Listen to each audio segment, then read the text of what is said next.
அனைவருக்கும் வணக்கம். நேற்றைக்கு ஓட்டுப்பதிவு முடிந்த நிலையில் நிறைய கம்ப்ளைண்ட்ஸ் வருது.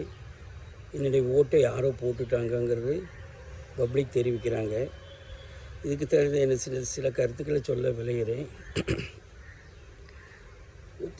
ஒருத்தருடைய ஓட்டு ஒருத்தர் போகிறோன்னா அங்கே இருக்கக்கூடிய லோக்கல் முகவர்கள் அவர்களை ஐடி பண்ணினா மாதிரி தான் ஓட்டு போடுறதுக்கு அனுமதிக்கிறாங்க.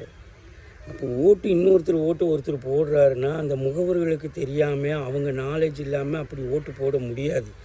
அதனால் யாருடைய ஓட்டு யார் போட்டாலும் தவறாக போட்டாலும் அதோடைய முழு பொறுப்பு முகவர்களுக்கும் நிறைய பங்கு இருக்குது. அதனால் முகவர்கள் தான் ஒருத்தருடைய ஓட்டை போடாமல் இருக்கிறதுக்காக அவங்க லோக்கல் சேர்ந்தவங்களா அவங்கள நல்லா தெரியுமான்னு அவங்க சொன்னால் அவருக்கு தான் ப்ரிசைடிங் ஆஃபீஸர் ஓட்டு போடுறதுக்கு அனுமதிக்கணும். அவ்வாறு முகவர்கள் தெரிவிக்காத நிலையில் தான் இவ்வாறு ஒருத்தருடைய ஓட்டை மற்றவர்கள் போடுறதுக்கு ஒரு நிலை உருவாகுது. இன்னொன்று 49 ஒரு ஓட்டு போட்டோம்னா அந்த ஓட்டு முடிஞ்ச வரைக்கும் கவுண்டிங்கில் எடுத்துக்கிறாங்களாங்கிறது தெரியல. அதை பற்றி தேர்தல் கமிஷனுக்கு உரிய விளக்கம் தரணும். நம்ம ஓட்டு போட்டுட்டாலே நம்மளுக்கு 49 ஒரு ஓட்டு போடுங்கன்னு சொல்கிறாங்க. அந்த ஓட்டு போட்டால் அந்த ஓட்டு எலிஜிபிளாக கவுண்டிங்கில் வருதாங்கிறது சந்தேகத்துக்குரியதாகத்தான் கருதப்படுகிறது.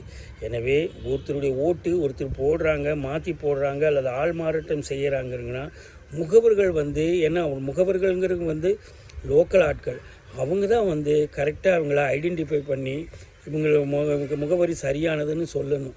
அவங்கள தான் நம்ம அதிகமாக கேட்கணும். அவங்களுக்கு தான் ரெஸ்பான்சிபிள் அதிகம்னு என்னுடைய தாழ்மையான கருத்து.